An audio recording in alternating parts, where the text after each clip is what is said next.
Bakel ko nokku ɗo ndema horsi no feewi no e ɗen ndemanteji nyamako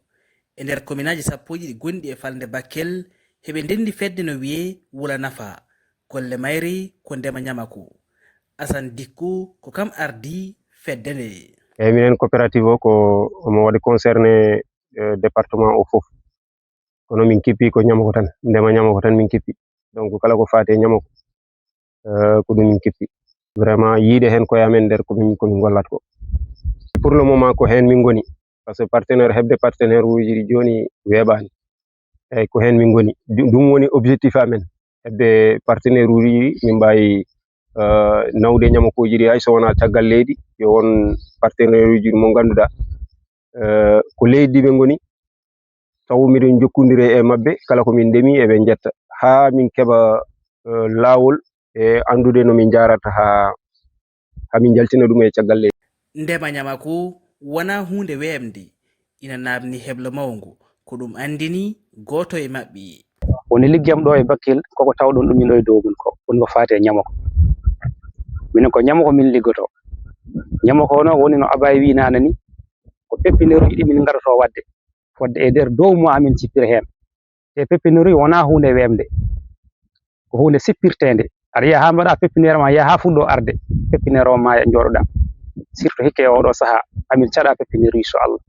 min coodi awdi ni min mbaɗi pépiniére uji kono noon pépiniére ɗi jaɓani.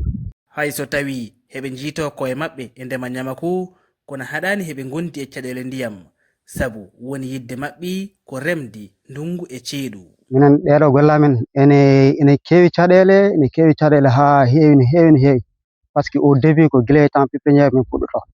pépiniére o ça à dire peu près 2 mois te kala subaka nde pinda a yaat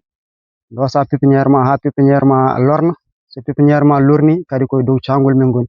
pépiniére ma lorni so cangol ngol waɗi ndiyam mbawa rose guesa ma so cangol ngol waɗani ndiyam kadi waɗa ha cangol ngol waɗa ndiyam nde mbawa fuɗɗade eyyi c'est à dire ndema ka ko saison ha saison min puɗɗoto so ndungu fuɗɗima tobde tan cangol ngol waɗi ndiyam tan min puɗɗo liggeyo kadi ha to cangol ngol wawi hadde foof liggeyo kadi darto ceeɗu eyyi ceeɗu somin keeɓi hamin mbawi kono noon so ceeɗu ari tawat hankkadi komin natti jogade ndiyam te somin natti jogade ndiyam on saaha hankkadi koye production normal min goni hankkadi c'est obligé min goppa guese ɗe par ce que hankkadi an sa natti hebde ndiyam guese ɗe kadi so natti waɗede ndiyam tan hankkadi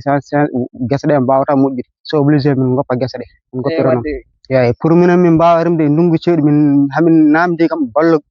ballal ummade femde e laamu par ce que koye département de Bakel en tant que on département haɓe jogui gandanɗa caɗele faade e ndiyam te Bakel kadi so wiyama ne waɗi maayo ɓeegani goyto caɗele ndiyam ɗum ɗon kadi ne ɗeesi hawnade kono noon minen noon min jogui caɗele ndiyam saabu so ceeɗu ari tan e cangol min mbaɗi basé cangol ngol gasat min goppira noon guesa min min jalta tawi somin jalti min ngala hay komin mbaɗi min jaat pendant 4 mois 5 mois aɗa jooɗi a waɗani haydara ɗum kadi ne hamni. Ɓeydi hen Moussa Diakhaté ko wiide heɓgol maɓɓe ndiyam ndungu e ceeɗu ma ustanɓe jonde e nder galleji ɗi. So ndungu ari min puɗɗi liggey min mbawade ha presque plus de 8 mois ndiyamo ene liggere makko so yori tan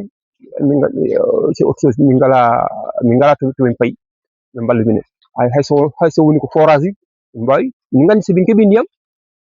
hay so température ene foori min mbawa wadde goddum min gadda goddum par ce que komi joom gallaji min jogui sukaɓe min jogui rewɓe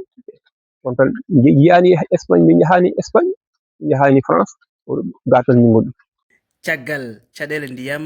heɓe namni yo laamu ngu ɗoftuɓe e nder golle maɓɓe ɗum ko gila e cogguli ɗi ha e ñuluji jaadoji hen sabu heɓe tampa no feewi e ngal gollal.